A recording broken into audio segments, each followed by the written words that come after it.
Hello again. My name is Chris Sherwood-Smith and I'm a Life Governor of the Royal Humane Society. I'm very enthusiastic about the Royal Humane Society and its work to recognise brave and selfless actions of people, often in very unusual circumstances. I'm delighted to have been asked to read you another story, this time from 1805. To set the wider context, this is when the Battle of Trafalgar took place and the British victory by Admiral Nelson eliminated the French and Spanish fleets. It began the Royal Navy's dominance of the seas, a major factor in the success of the British Empire. This story appeals to me because it illustrates the compassion shown by four labourers for a soldier unknown to them who'd been deemed dead and not worthy of rescue by his military colleagues. It goes on to tell the tale of how, by chance, a local doctor experimented with resuscitation methods and restored the man to life. All this took place over 200 years ago. It's truly amazing. I have to warn you that it's written in the language of the time, but whilst this is very different to today's language, it does give further context to the event. So let's begin.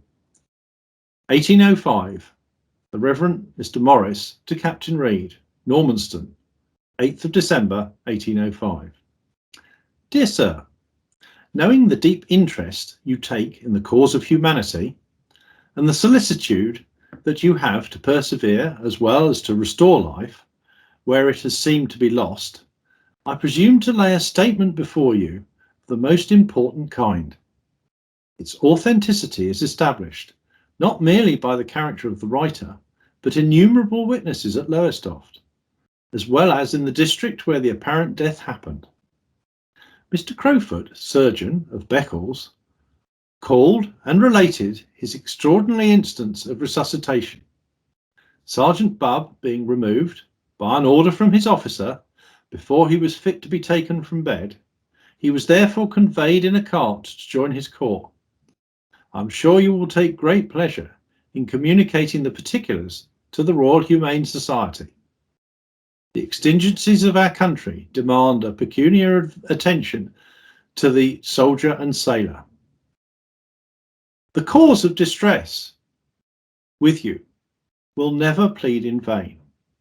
As one of the guardians of life, I hope that pecuniary rewards will be obtained for the four men who assisted in the conveyance and in his restoration, as it will stimulate the common people to future activity.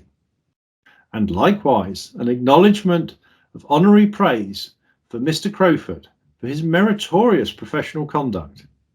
He is likewise ready to communicate to Dr. Hawes a more circumstantial account of this remarkable instance of restoring animation, if required. More detail follows. An unfortunate shipwreck and the exposure to intense cold. Mr. W. H. Crowfoot to the Treasurer. Sir, my apologies for troubling you with the following must rest upon the tendency that appears to me to have to promote the ends of the society was instituted and over which you preside with so much ability. A transport with infantry on board was wrecked on the night of the 16th and were with difficulty landed. I met a cart in the morning with a man apparently dead. A soldier gave me the following account, the particulars of which I have since had confirmed by the captain of the vessel. The apparent corpse was a sergeant who had, about 11 the night before, from the effects of cold, sunk apparently lifeless on the deck, from the confusion incidental to their dreadful situation, and supporting him dead. He had been suffering to remain with the sea washing over his body till the morning. A boat at infinite hazard went to bring off the sufferers, into one of which the body had been let down by rope and brought to land, where it remained for some hours on the beach. The humanity of four labourers placed him in a cart, but the soldiers, thinking the dead body an encumbrance, had then removed him.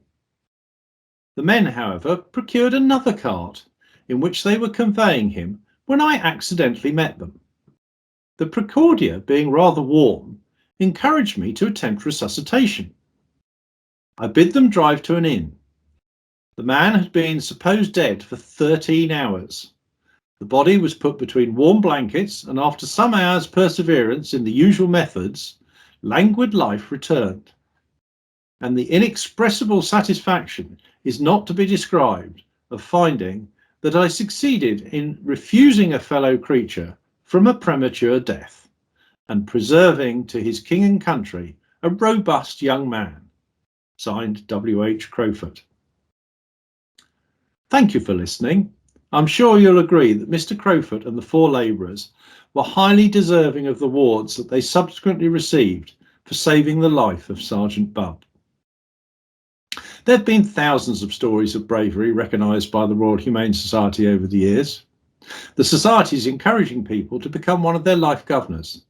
For just £100 in 2024, you'll be invited to attend a variety of Society events, such as their annual court, where you'll see awardees receive their medals and hear their amazing stories. You'll also get a 250th anniversary certificate and an invitation to special celebration at St Paul's Cathedral in September.